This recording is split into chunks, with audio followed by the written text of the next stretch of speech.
हाँ दोस्तों, good evening, नमस्कार। कैसे हैं आप लोग? आई होप अच्छे होंगे। तो आज रोज़ की तरफ आइए, आज भी एक वीडियो इस वीडियो में एक नया टॉपिक लेकर के आए हैं, जिसके बारे में हम लोग डिस्कस करेंगे और बहुत अच्छा से डिस्कस करेंगे, जिसका नाम आप लोग जानते भी होंगे। अगर यदि नहीं भी जानते हैं तो हम बता देते हैं। आज का जो टॉपिक है वो है निमोनिया। आज निमोनिया के बारे में जानेंगे। निमोनिया के क्या लक्षण होते हैं, निमोनिया किसके द्वारा फैलता है और किस प्रकार का यह रोग होता है।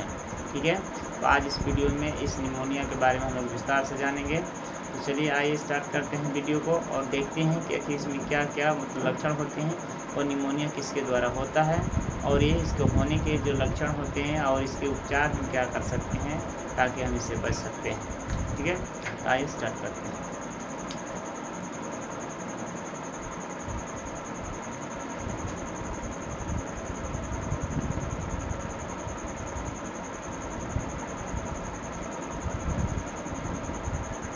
तो निमोनिया आज का जो टॉपिक है, इस निमोनिया के बारे में आज हम लोग इसमें विस्तार से जानेंगे।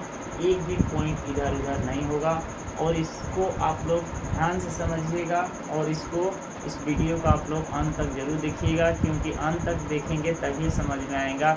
अगर थोड़ा सा देख करके और बीच में कट कर दिए वीडियो तो समझिएगा आपको समझ में नहीं आएगा। अगर यदि आप चाहते हैं कि निमोनिया किस प्रकार का रोग है, किसके द्वारा होता है, तो वीडियो को अंत तक जरूर देखिएगा। चलिए स्टार्ट करते हैं।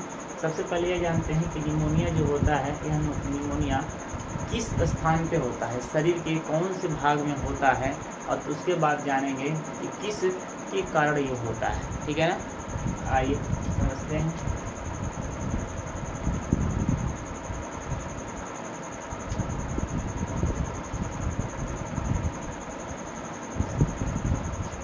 निमोनिया जो होता है यह फेफड़े वाला रोग होता है।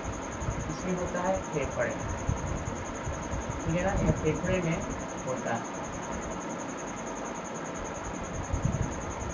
आप लोग ध्यान रखिएगा, जो निमोनिया होता है यह फेफड़ों में होता है और फेफड़ों में किस प्रकार की यह मतलब कार्य करते हैं, किस प्रकार के फैलते हैं वो भी बताऊंगा। बस थोड़ा सा धैर्य कीजिए। पहले ये जान लीजिए कि निमोनिया कहाँ होता है। शरीर के उस भाग में, यानी फेफड़े जो जहाँ पर फेफड़ा होता है उसी में एक वायु कोष होता है। उसी वायु कोष में क्या होते हैं, फैलते हैं और उस वायु कोष को ये नष्ट करते हैं। इनकी सिर्फ वही मकसद होती है कि हम वायु कोष को क्या करेंगे, नष्ट करेंगे और वायु कोष में ही रहेंगे, यानी फेफड़े के अंदर ही रहेंगे। तो यही कारण होता है, ये फेफड़े में डायरेक्ट मतलब होते हैं और यहीं से मतलब बीमारी फैलाना प्रारंभ करते हैं। इसके लक्षण आएंगे, बहुत सारे से लक्षण हैं जो हम बताएंगे वीडियो के अंत में क्या क्या लक्षण होते हैं, इसके बारे में हम लोग जानेंगे। तो ये पता चल गया कौन से भाग में होता है, मनुष्य के फेफड़े में। यह फेफड़े के अंदर वायु कोषों में ये होता है। अब यह जानते हैं किसके कारण होता है, यानी किसके कारण ये बीमारी फैलती है।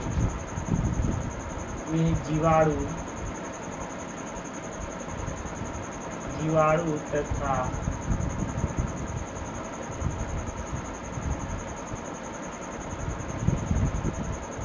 तथा विषाणु और कवक के द्वारा होता है। कवक के द्वारा ये रोग फैलता है।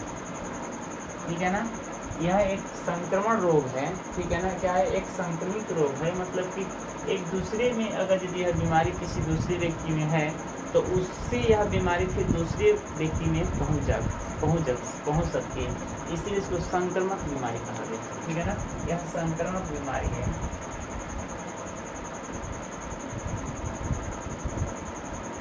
संक्रामक बीमारी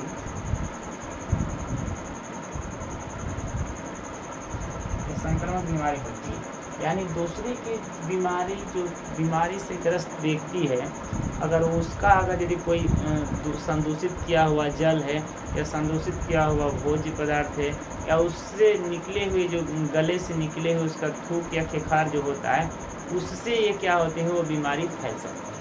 तो हमें याद रखना है कि वैसे व्यक्तियों से संपर्क यानी दूरी बना करके रखना है, संपर्क नहीं बना कर रखना है, क्योंकि यह बीमारी बहुत जल्दी फैलती है। आप लोग जानते हैं कि जहाँ जीवाणु होगा या विषाणु होंगे वही चीज़ बहुत संक्रमित होकर के तेज़ी से क्या होते हैं, फैलते हैं।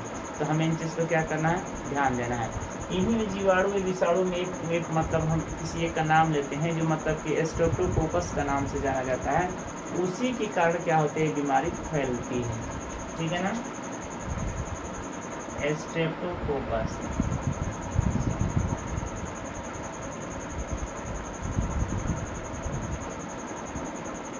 Streptococcus pneumonia. स्ट्रेप्टोकोकस जो होता है इसी के कारण यह बीमारी क्या होती है, फैलती है। ठीक है ना, अगर यदि यह विषाणु यह जीवाणु शरीर में नहीं रहेगा तो यह बीमारी नहीं फैलेगी।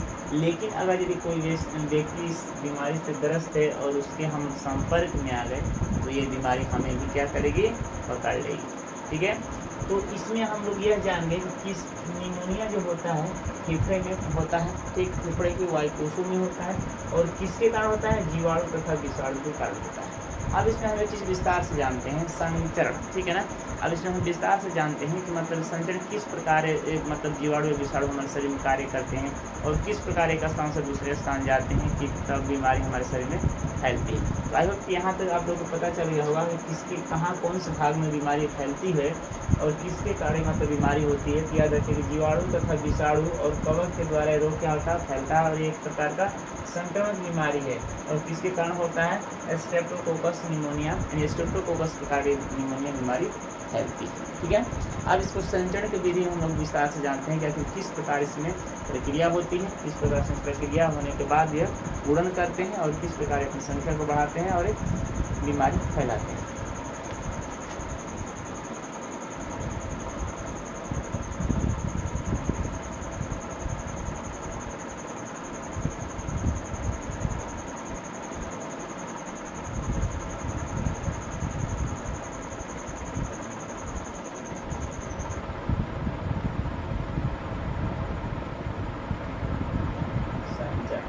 संचरण के बारे में जानते हैं। ठीक है ना,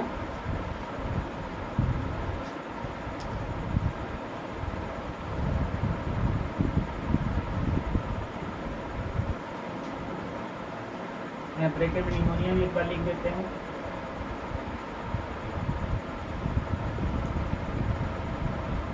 ठीक है ना, अब इसमें हम जानते हैं निमोनिया एक प्रकार का वैसा रोग है, इसमें हम नोट करते चलते हैं। ठीक है ना, निमोनिया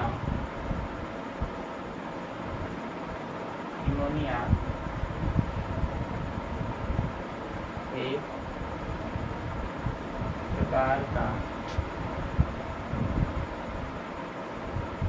ऐसा रोग है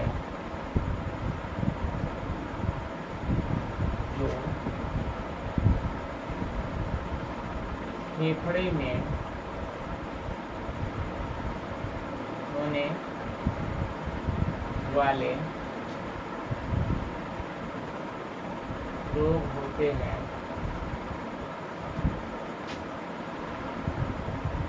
ठीक है ना, ये किसमें होते हैं, फेफड़े में होते हैं। ठीक है ना, फेफड़े में होने वाले रोग हैं। निमोनिया निमोनिया एक प्रकार का ऐसा रोग है जो फेफड़े में होने वाले क्या है, ये रोग होते हैं। ठीक है ना,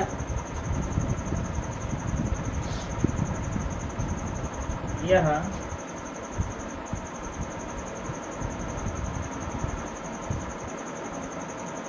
जीवाणु तथा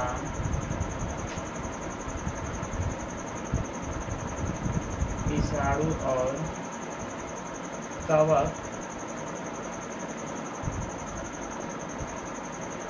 कवक के द्वारा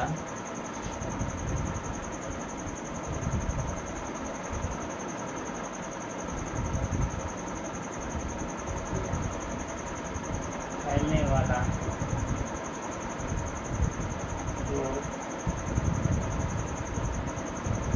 वाला रोग होता है, और ये परजीवी होते हैं, और ये परजीवी होते हैं। ठीक है ना, ये क्या होते हैं, एक तो जीवाणु तथा विषाणु कारण क्या करते हैं, फैलाते हैं, और फैलाने के साथ साथ ये क्या काम करते हैं, परजीवी भी होते हैं। ठीक है ना, परजीवी होते हैं एक दूसरे के ऊपर क्या होते हैं, निर्भर होते हैं। यह बहुत तेजी से संक्रमित करते हैं, यानी यह एक प्रकार का संक्रमण रोग है। यह एक प्रकार का संक्रमण रोग है, ठीक है ना।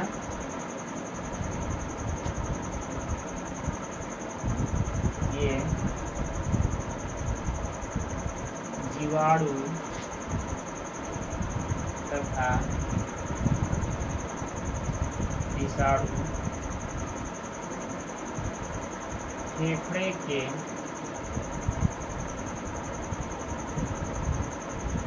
वायु कोषों में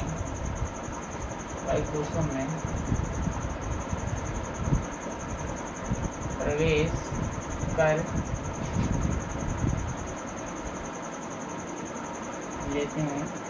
कर लेते हैं और वायु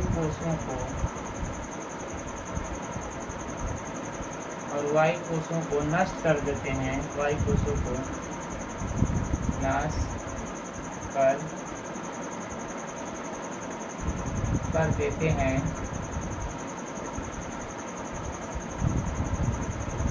और उनमें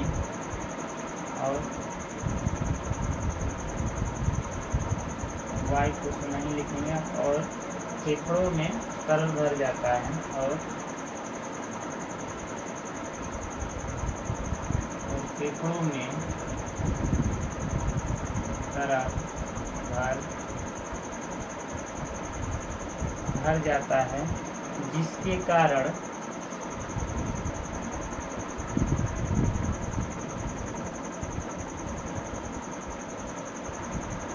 कारण क्या होता है, ऑक्सीजन और कार्बन डाइऑक्साइड का आदान प्रदान नहीं हो पाता है, तरल भर जाता है। वायु कोष को क्या करते हैं, नष्ट कर देते हैं और फेफड़ों में क्या तरल भर जाता है। जैसे यहाँ पे समझिए निमोनिया, यानी निमोनिया एक प्रकार का ऐसा रोग है जो फेफड़े में होने वाले रोग होते हैं। यह जीवाणु तथा विषाणु और कवक के द्वारा फैलने वाला रोग होता है और यह परजीवी होते हैं।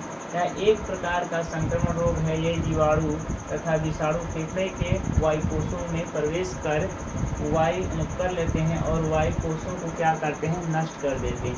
और नष्ट करने के बाद क्या होता है, और फेफड़ों में वो तरल भर जाता है। तरल भरने के कारण क्या होता है कि जिसमें रक्त प्रवाह नहीं हो पाता है और उसमें ऑक्सीजन प्लस कार्बन डाइऑक्साइड का आदान प्रदान नहीं हो पाता है। कार्बन डाइऑक्साइड और ऑक्सीजन का आदान प्रदान करने में कठिनाई होने लगती है, ठीक है ना। कठिनाई होने लगती है जिसके कारण क्या होता है कि वह फेफड़े का जो रोग होता है निमोनिया, वह फैलने लगता है, ठीक है ना। यह गुणन करके अपने आप की संख्या क्या करते हैं, बहुत तेजी से वृद्धि करते हैं। किसमें, ठीक है ना, फेफड़े में। तो फेफड़े में तरल भर जाता है जिसके कारण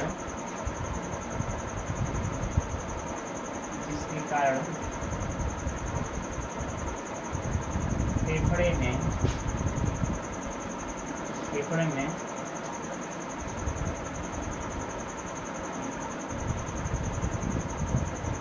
रक्त नहीं जा पाता है और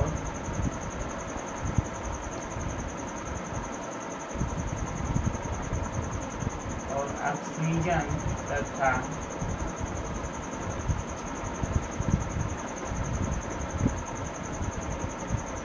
कार्बन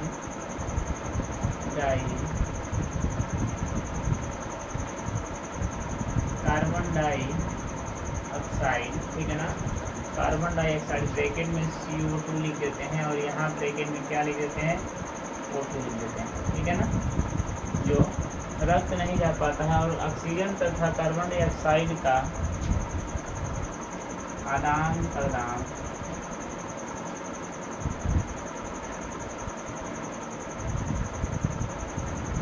नहीं हो पाता है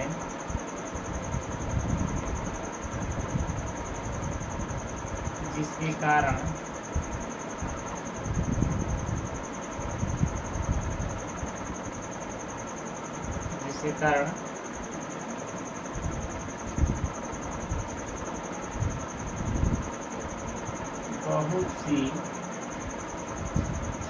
बहुत सी अब ऊपर लिखते हैं क्योंकि नीचे हम नहीं लिख पा रहे हैं, नीचे जगह नहीं बचा है, तो इस चीज़ को हम ऊपर लिखते हैं, ठीक है ना। हो सके तो यहाँ तक आप लोग समझ लीजिए, उसके बाद हम इसको आगे लिख देते हैं, समझा देते हैं।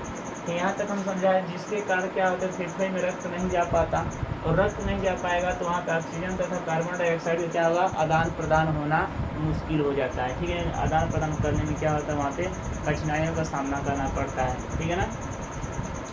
वहाँ पे नहीं जा पाता, जिसके कारण नहीं जाता है, जिसके, यहाँ पर 2 बार लिख दिए हैं, हो जाता है, जिसके कारण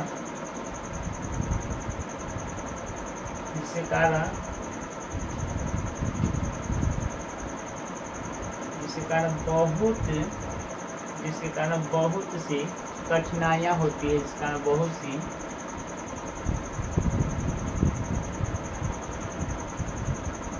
कठिनाइयाँ होती हैं। इसे ही हम क्या कहते हैं, निमोनिया कहते हैं। इसे हम क्या कहते हैं, निमोनिया कहते हैं।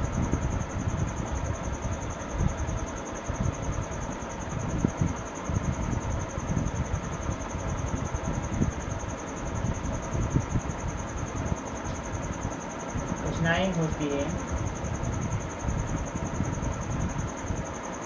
इसे ही हम निमोनिया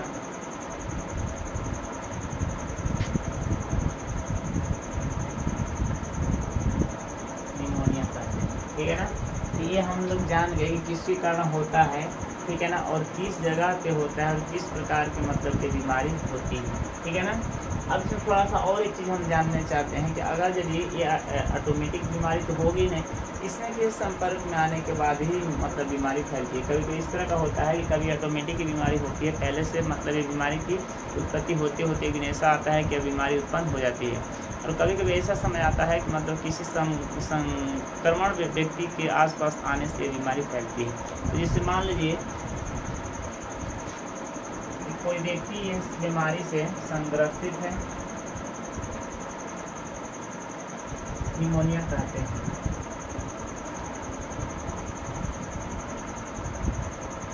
अगर कोई व्यक्ति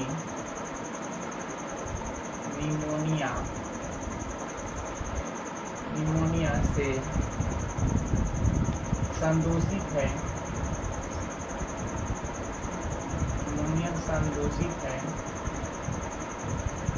और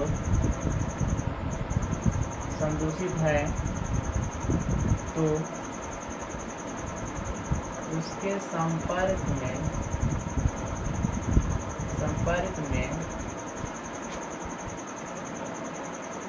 आने पर यह बीमारी फैल सकती है।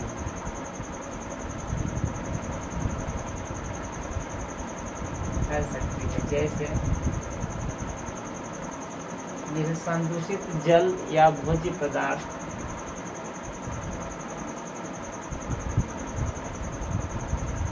जैसे संदूषित जल या भोज्य पदार्थ या बुखार या थूक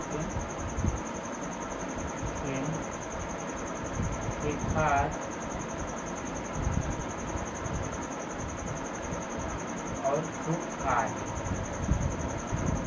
ठीक है ना। ये चीज़ ध्यान से देखिए, अगर कोई व्यक्ति निमोनिया बीमारी से संग्रसित है तो उसके संपर्क में आने पर यह बीमारी फैल सकती है, यानी दूसरे व्यक्ति को भी क्या ये बीमारी हो सकती है। जैसे उसके संदूषित अगर यदि जल है या संदूषित उसका क्या है भोज्य पदार्थ है, तो अगर यदि उसको हम खाते पीते हैं तो उससे बीमारी फैल सकती है। या उससे उसके द्वारा खांसा गया यानी खेखार जो होता है या उसके द्वारा निकाला गया थूक, इससे भी क्या होता है बीमारी फैल जाती है। ठीक है ना, क्योंकि इनके संपर्क में ही हमको नहीं आना है, ऐसे संक्रमित व्यक्ति के पास यानी संपर्क में हमको नहीं आना है, क्योंकि यह बीमारी एक संक्रमण है और ये छुआछूत से मतलब फैल जाती है, यानी दूसरे के संपर्क में जैसे आएंगे वह बीमारी फैल जाती है। 3 चीज़ का हमको क्या करना है, ध्यान रखना है। आई होप यहाँ तक आप लोगों को पता चल गया होगा। अब इसे क्या कहते हैं, निमोनिया कहते हैं। ठीक है, निमोनिया पता चल गया कहाँ होने वाला विभाग है, फेफड़े में होने वाला ये बीमारी है। और फेफड़े में जब ये जाता है तो वायु कोषों को नष्ट कर देता है, जिससे वो रक्त नहीं पहुंच पाता है और वहाँ पे कार्बन डाइऑक्साइड और ऑक्सीजन का आदान प्रदान करने में बहुत सी कठिनाइयाँ होती है। यह एक प्रकार के परजीवी होते हैं और ये संक्रमण गुणन करके अपनी वृद्धि को बहुत तेजी से बढ़ाते हैं, और बढ़ाने के बाद क्या होता है कि यह वायु कोषों को खत्म कर देता है। आई होप केस क्लियर हो गया। अब हम समझते हैं इसके लक्षण क्या होंगे, जिसके लक्षण से हम क्या करें, इसको पहचान सकते हैं।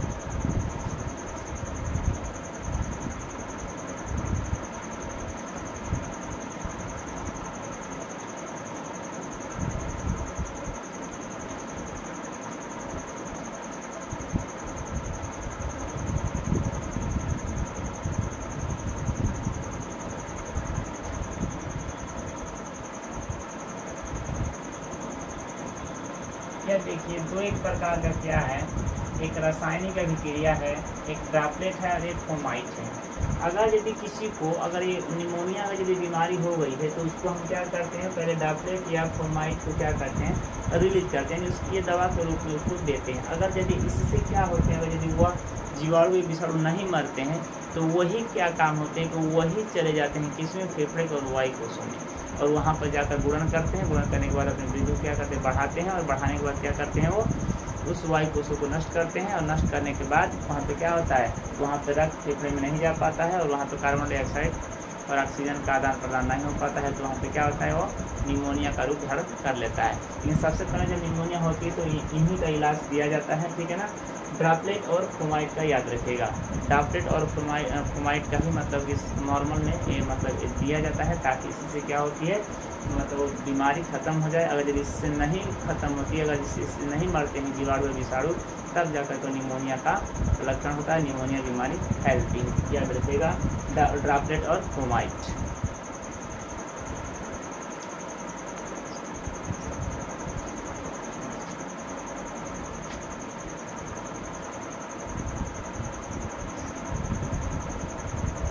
और जान लीजिए अभी स्टेथोस्कोप।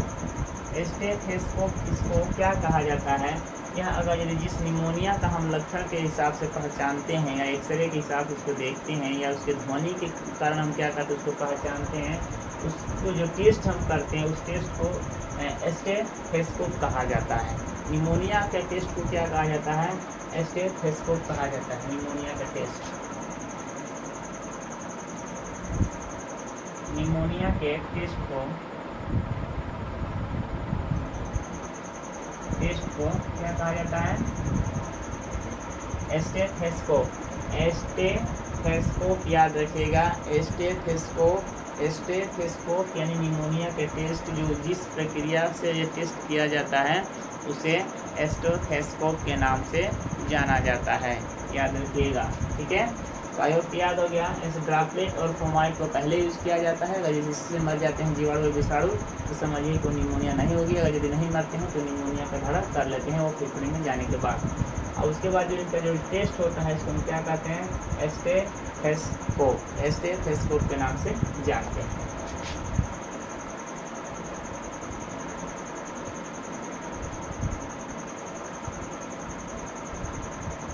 अब हम लक्षण के बारे में जानते हैं, क्योंकि सबसे इम्पोर्टेंट चीज़ यही है, क्योंकि अगर यदि लक्षण के बारे में ही हम नहीं जानेंगे तो वह बीमारी को हम नहीं पहचान पाएंगे कौन सी बीमारी है। तो लक्षण के हिसाब से हम बीमारी को क्या करते हैं, पहचानते हैं कि कौन सी बीमारी हो रही है। ठीक है ना। सबसे पहले इसमें क्या होता है, तेज बुखार होता है।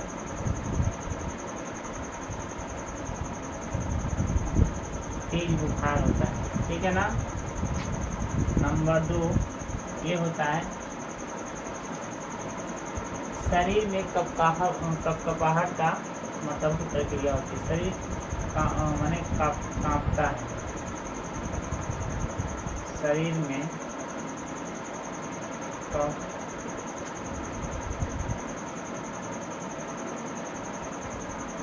कांपना, शरीर कांपना है, ठीक है ना।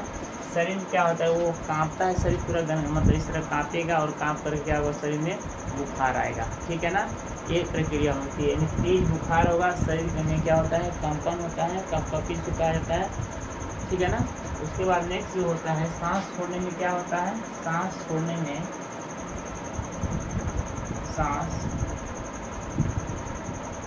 सांस छोड़ने में सीने में दर्द होता है। सांस छोड़ने में फेफड़े में दर्द होना। ठीक है ना। जब हम सांस लेते हैं और सांस छोड़ते हैं जब लेकर के, तो क्या होता है, सीने में दर्द होता है। ठीक है ना। नेक्स्ट जो होता है वो होता है होंठ तथा शरीर का नीला पड़ जाना।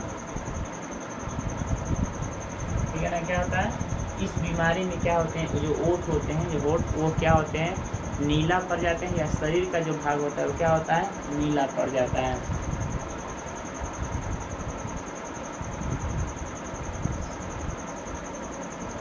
ठीक है ना। जब हम ये जो बीमारी जिसके अंदर हो जाती है, उसमें क्या होते हैं, उसमें ओठ नीला पड़ जाता है और शरीर भी पूरा ठंडा यानी नीला पड़ जाता है। ठीक है ना। नेक्स्ट जो आता है 5 नंबर, इसमें और से बहुत से लक्षण है, लेकिन बस इसमें 5 ही बता रहे हैं। और भी चाहें तो आप लोग ले सकते हैं, लेकिन 5 ही मतलब काफ़ी, 5 में कहीं ना कहीं मिल जाएगा। ठीक है ना। सांस लेते वक्त, सांस लेते समय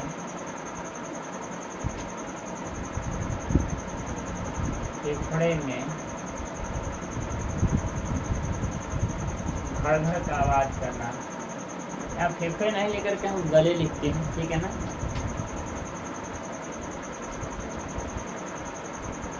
गले में धड़ धड़ का आवाज़ होना। ठीक है ना। जब हम सांस लेते हैं तो उसमें क्या होता है, घड़ का मतलब कि आवाज़ होता है सांस लेते समय। ठीक है ना। नेक्स्ट एक और ले लेते हैं। ठीक है ना। 6 नंबर, खांसी के समय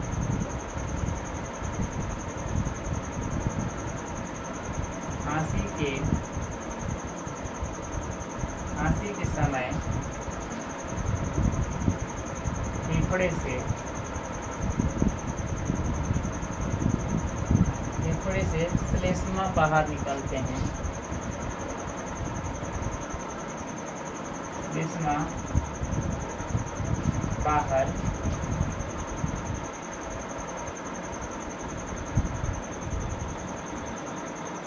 निकलते हैं। ठीक है ना। क्या है, 6 ये मतलब क्या है, इसके लक्षण है। पहला, तेज बुखार होगा। ठीक है ना। वो भी तेज बुखार मतलब बहुत तेज से बुखार होगा, नॉर्मल नहीं होगा। उसमें नेक्स्ट में जो आएगा तो शरीर में कपकपी होगा। यहाँ कांपना लिखे हैं, इसको कपकपी भी लिख देते हैं, कपकपी। ठीक है ना। कांपना शरीर मतलब कांप करके क्या होगा, उसमें बुखार आएगा। ठीक है ना। नेक्स्ट जो है वह है सांस छोड़ने में फेफड़े में दर्द होना। यानी सांस जब हम लेकर के छोड़ेंगे तो क्या होगा, फेफड़े सीने में हमारा क्या होगा, दर्द होता है। नेक्स्ट जो होगा, होंठ क्या होते हैं,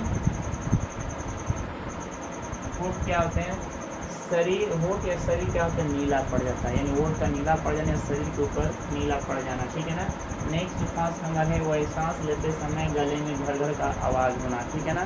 बहुत सुने होंगे, जैसे लगता है कि यहाँ पर कुछ है फंसा हुआ, तो सांस लेते तो घर घर करके आवाज़ करता है। नेक्स्ट जो होता है 6 नंबर ये है खांसी के समय फेफड़े से श्लेष्मा बाहर निकलते हैं, जिसको खेखार हम कहते हैं। वो खांसते क्या होता है, हल्का हल्का श्लेष्मा यानी बाहर की तरफ निकलता है। कभी कभी ऐसा स्थिति ही होता है कि मतलब कि ज़्यादा खांसते खांसते दर्द करने लगता है और उसके साथ क्या होते हैं, कुछ ब्लड भी मतलब कि यानी रक्त भी श्लेष्मा के साथ आते हैं। आई होप ये जितने लक्षण आपको मैं बताया हूँ, ये सारे लक्षण आपको पता चल गए होंगे और इसके बारे में बढ़िया से आपको जानकारी हो गई होगी, ठीक है। अब इसमें हम यदि चाहेंगे तो इसका उपचार हम देख लेते हैं, उपचार कैसे कर सकते हैं। उपचार कोई ज़्यादा इम्पोर्टेंट नहीं, क्योंकि उपचार हम बता देते हैं। उपचार जो होता है इसके मतलब कि बीमारी के देख कर ही उपचार किया जा सकता है, किस तरीके से बीमारी है।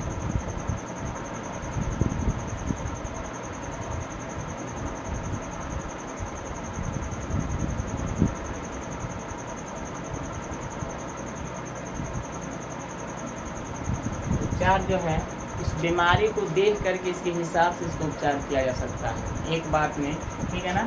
इस बीमारी के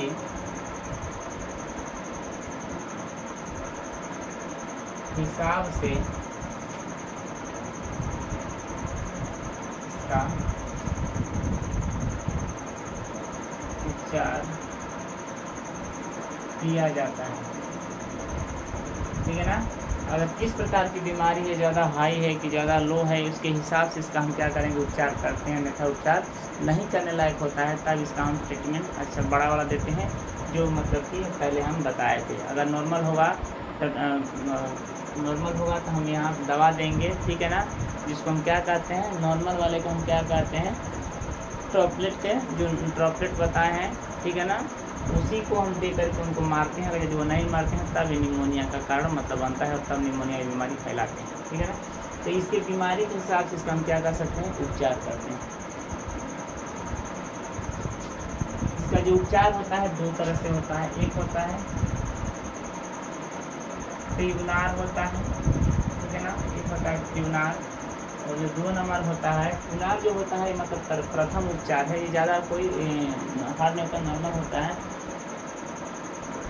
दूसरा जो होता है न्यूमेवैक्स,